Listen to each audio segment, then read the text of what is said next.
Well, good morning everybody, and welcome back to the Kinkaid garden, where we're using the Back to Eden gardening method.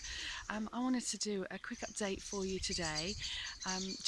We're probably a month from my previous video, although um, you'll see when I upload this one that they'll both be uploaded together. We've had some internet glitches in our household, so yeah, it's raining a little bit out here today, but I wanted to do an update because we're seeing quite amazing growth.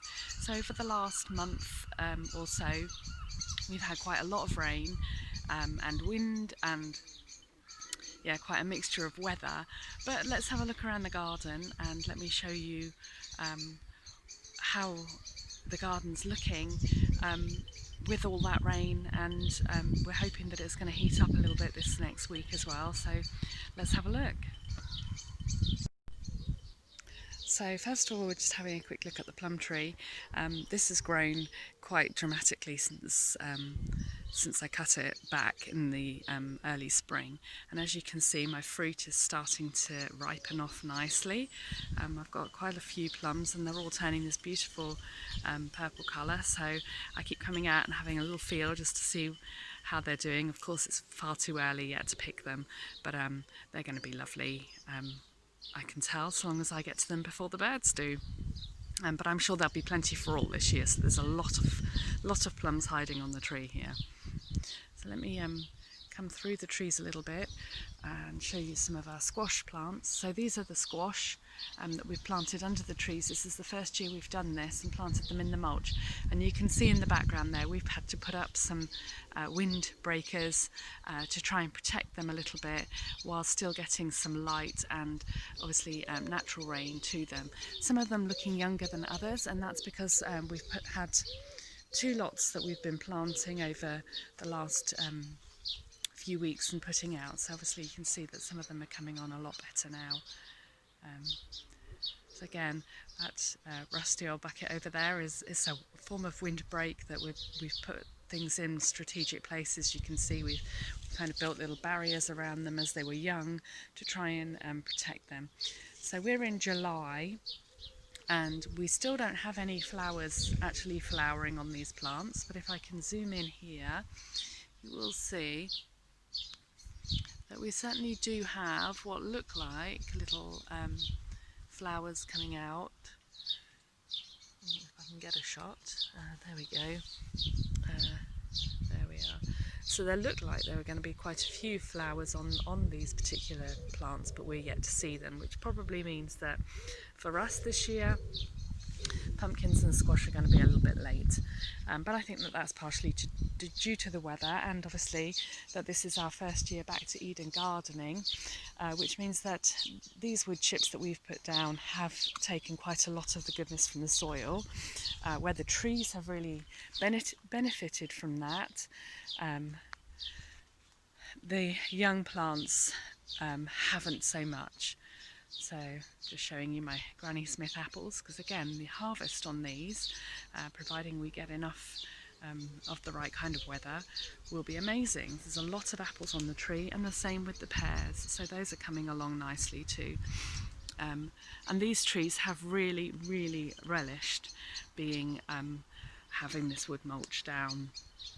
So I'm just going to bring us around now to have a look at the little corn patch that we have here. So again, as you can see, we've had to protect a lot of the garden from the birds, because the mulch that I brought home from the local stables was full of worms, which we thought was really good for the soil itself. We've had to protect the plants from the birds because obviously they like the worms too. There are areas in the garden where they can access the worms freely, which we've allowed them to do. So this is the corn patch, and in front of that there is the beetroot, which is growing amazingly. So the beetroot has enjoyed being in the mulch, in the wood chips. The corn has struggled a little bit, so but it seems to be growing nicely now and coming on, and it's stronger than we've ever seen it, which is something else. So let me bring you round. This is my potato patch, and you will notice a gap here, and that is because last weekend I dug up the first early potatoes, and we have actually replanted straight into this patch. So I've planted another 2 rows of potatoes, which will be for our late crop, which will be around October, November time. And we've put in a row of leeks there as well, because we ran out of room elsewhere. And these potatoes also look like they're almost ready, but I want to leave them in another couple of weeks at least, so that we'll be eating our own fresh potatoes for the whole summer period. Strawberry patch is starting to take off, funnily enough. So these have finished fruiting really for us. 1 or 2 strawberries left on, but they're sending their runners out now, and we're looking at planting those runners in and growing that strawberry patch. And this is something that I wanted to show you that we're particularly impressed with. So this, I planted all of these onions, and there's some garlic in here as well, from onion sets. And in previous years, although we've always had a crop, it's been very small. But I gave these plenty of time. We always thought that perhaps we planted onions too late and it had just taken a long time. But I gave these plenty of time, and frankly, I'm really impressed with the results. So this, I'm not harvesting yet, but just so that you can see, that is my onion, and I have never been able to grow onions this big before. So they are a crop that I would say have relished being in the wood chippings. I've never had such a big crop. And again, these, I didn't really protect these very much from the birds, so I've had to come out and recover them.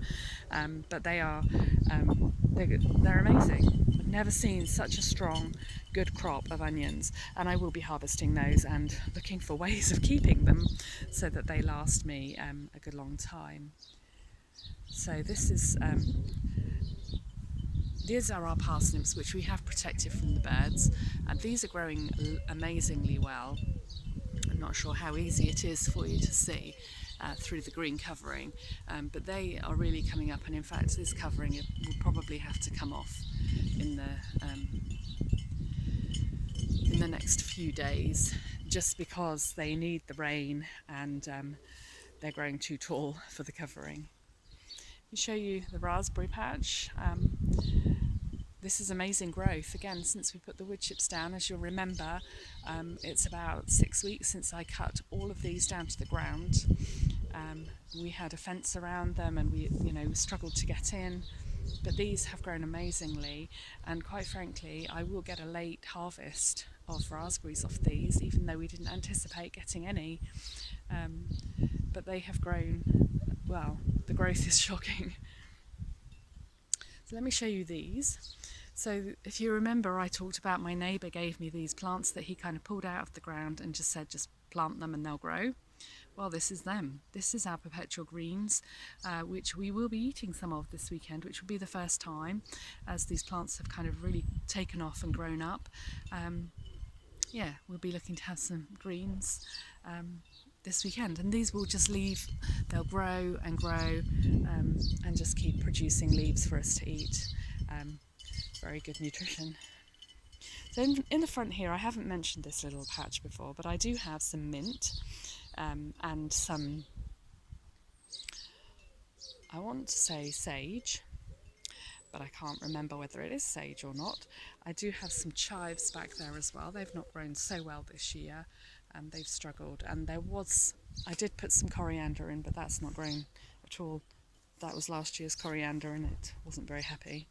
So this is kind of a herb patch that I will be looking to do more with, but this kind of gets left to the last while we focus on everything else.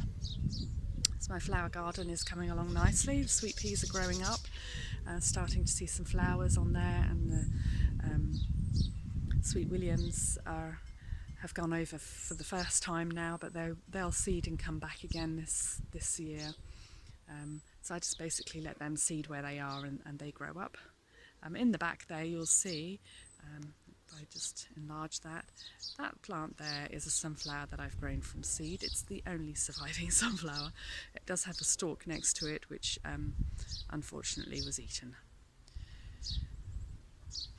So So turning around to my beans, these are my runner beans. These have struggled a lot with the weather. It was very warm actually just after I planted them. It was very cold, and then it was very windy, and then it was very warm, and now, as you can see from the wind, it's windy again. They've really struggled to take off. They are climbing the poles now, which is something, but they're not bushy like we were expecting. Actually, frankly, not really a good year for beans here in the UK, from speaking to some of my neighbours and some of my work colleagues who are also growing their own vegetables. They all say that their beans are not growing well at all.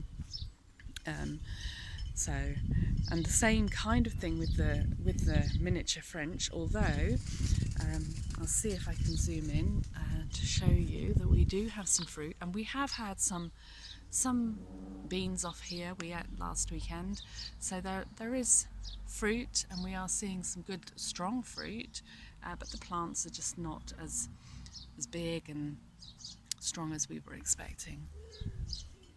So turning around to just working my way up the garden. Now I need to show you these.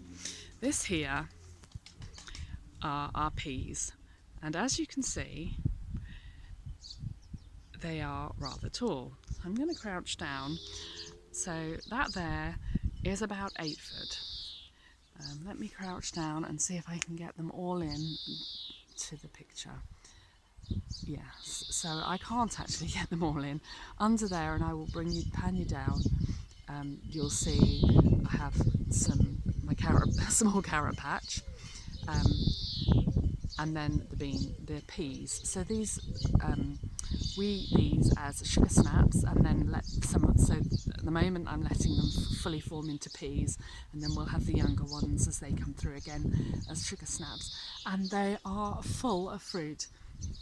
You'll notice we put a barrier up because we were very concerned. So let me just zoom in. You can see the fruit there. It's just amazing. I've never seen peas like it in all the years that we've been growing. We've never seen peas like it. And there you can see we had to put a barrier up to try and prevent them from being knocked about by the wind, because we weren't expecting them to grow this tall. And I'll take you round and you can see.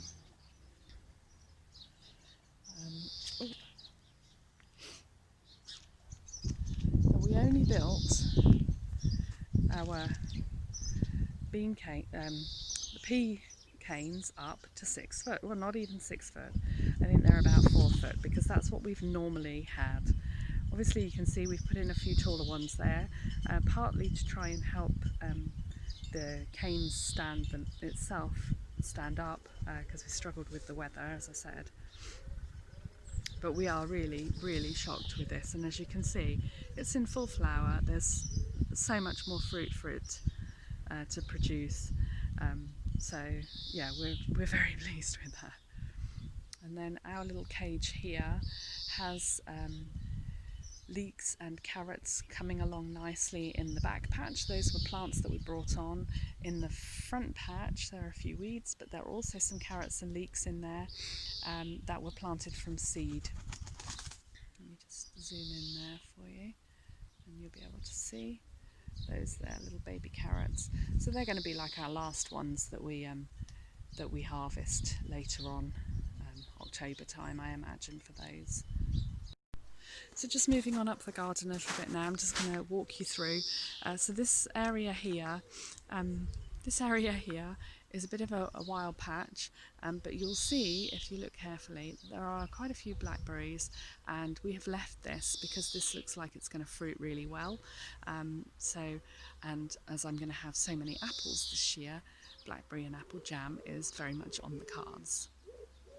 Over here in this little cage, I won't pull it back, you'll have to trust me.